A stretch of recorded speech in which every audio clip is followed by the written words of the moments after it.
Welcome to Chillin' 101. We hope this video helps. You start by verifying patterns and gathering data.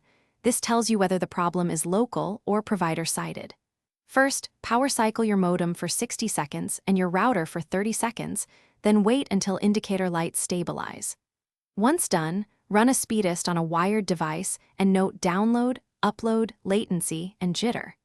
Make sure to check both Wi-Fi and Ethernet to isolate wireless issues. These steps create the baseline you'll use for deeper diagnostics. Next, inspect physical connections and home network configuration, because intermittent disconnects often come from signal or settings.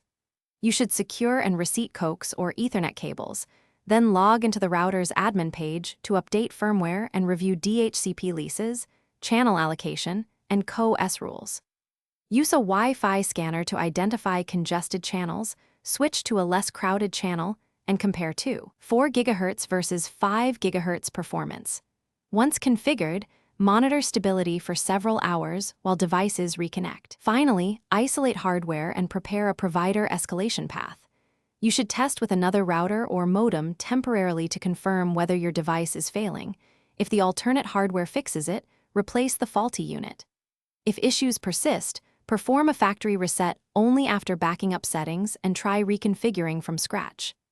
Make sure to collect logs, speed tests, and exact outage timestamps. Then contact your ISP with that evidence so they can trace line or provisioning faults. If they stall, request a field technician visit. Thanks for watching. Consider subscribing if we helped you.